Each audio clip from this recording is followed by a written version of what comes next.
Oh my goodness. Hello, friends. I can't believe we're actually at week 7. Let me just share my screen with you.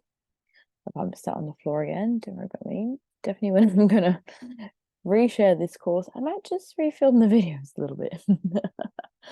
It's all friends here. This is gonna be fun. Let me just present this. No. Okay, this week we will be looking at, that's not gonna do it. Why do you do that every time? Okay. Oh, let's go well. Right, this week we're going to be looking at your people, your ideal client, who you're talking to. And I honestly feel like in this process, you'll probably be able to really refine why you're doing a lot of things. Why is this here? Sorry, it's going really well. So we'll start off with why do we want to look at the ideal client? Look a bit at their problems, both internal and external. This is going to help us work on your elevator pitch as well. I don't know what's the best way to describe it, but really fine tuning what you say when someone comes up to you and says, "What do you do?" And then we're going to work on your statement a little bit for your soul audience as well. So, who do you want to speak to every day? I think this is super important as why you would even go down the road of writing or figuring out who your soul client is because at the end of the day, it's not just about them, it's also they're going to be the people that you're going to be speaking to every single day, maybe all day, depending on what you do. So make sure it's someone that you want to be talking to. Also, a really big part of it, and we'll talk about that a bit on the next slide too, is if you're talking to everyone or you're not really connecting with anyone. And I actually feel like I'm still on the process of really refining who it is that I'm talking to and who I want to be talking to. And I've been doing a bit of work with my mentor recently, even with, all right, so, I'm mentoring people, I've got my Power of You program, but like, who do I want to see at the end goal and what's the transformation that I want to witness in people is really important because if it's not lighting me up, then I'm not going to really commit to it. Like it's true, like it's just the way life is. And then in the same way, like I'm saying, if you find yourself speaking to too many people, then you're not really connecting with everyone. And even honestly, I think I even had the stage of being like, well, I'm just going to speak to person A, B, and C, like these 3 kinds of people. Like it could be that, could be that, could be that.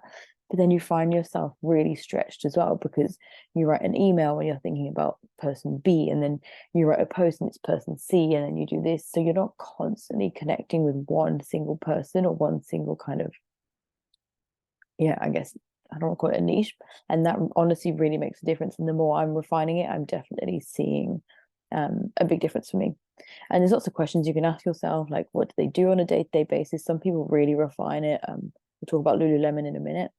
But you can even just go like, are they self-motivated? Do they make money? Do you help them make money? Do they need healing? Do they need love? Do they need relationships? Are they looking for joy? Do they need a stylist? Like whatever it is that they need. And the details can be super important, definitely.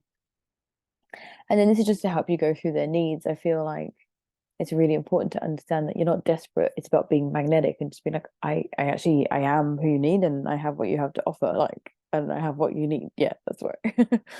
Do you want to be able to see them in person? So are you talking to the local demographic? Is it going to be something online?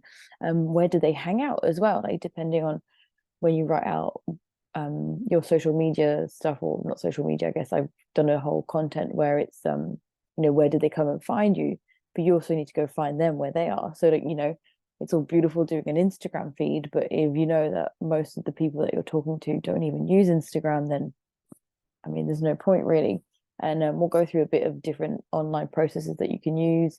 But yeah, I think that's a super important thing, like where do they hang out, where are you going to meet them, what language do they speak, who are you speaking to, get clear on that.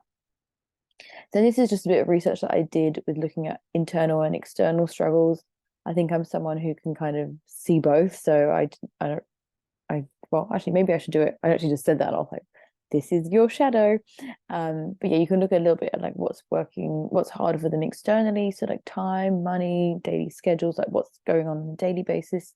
And then you can look at the internal struggles as well as like the emotional struggles going on in their body. And it's really good to speak to both. It's really important to speak to both so that they feel really heard and understood. Now, so like I was saying before, Lululemon, actually, while I was creating this course, a friend of mine posted this video and it's I don't know, one of the founders of Lululemon. It might be the founder, but he's talking about the things that made them very successful. As we know, Lululemon started off with selling sportswear or yoga wear, like black tights, and he said their main goal was, we're going to sell the best black tights, Japanese quality. I think he says, like, they really found the best one. And the second thing is they were super super targeted on who they were talking to the point where they were like, she's 32 years old, she's in a condo, she likes to travel, she likes to go for coffee every day, she likes to do this, and they literally just spoke to that person and just like honed in on that. And that's it. Because I guess at the end of the day, when you also find, for me, not only just the person that you're talking to, but the transformation or the person that they want to be potentially, and speak to that, people are going to want to be in that. I guess even for a clothing range, like even if you weren't that 32-year-old female in a condo who likes to travel, go for coffee, I mean, so many people were inspiring to have their own condo and go for coffee and do that. So it's also that inspiration that comes with that. If you're not clear on what you do, neither are your people. And that is something that we're also going to work on this week too, because as you go through who you're talking to, we can easily kind of fine tune what you do. So this is what we call an elevator pitch. Why does it look like it's written wrong? Anyway, so this is the main part of when your soul client says to you, what do you do? What do you say? And it's like, oh, well, I kind of do this, I kind of do that. Like, it's very good to be a bit on the money with this. I'm not gonna lie, I still struggle with this question when someone asks me this when we're out and about, and I'm like, oh, I do many things, and I definitely don't answer it my best. So I think we can all learn on this page. So a few things that they want to know: what do you do?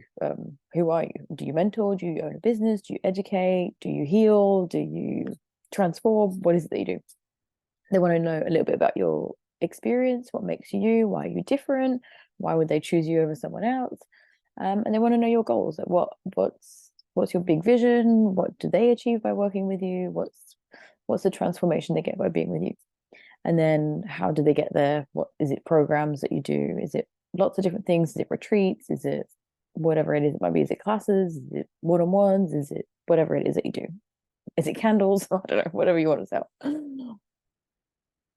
Okay, cool. And then you'll see you can go through most of the questions I've gone through on the worksheet aligns with the slides. And I think once you've done that, a really cool challenge would be to either voice message me if you want to, or film yourself. I think would be even better, answering the question as if your soul client had asked you, what do you do? And then just get really comfortable with doing that.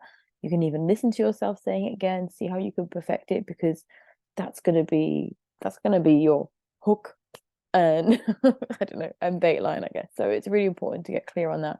The clearer you are when someone asks you that question, the more magnetic it gets, and the more people are like, oh, she knows what she's doing. And I think the more you fumble, the more it's like, okay, if you don't even know what you're doing, then how am I meant to do what you're doing?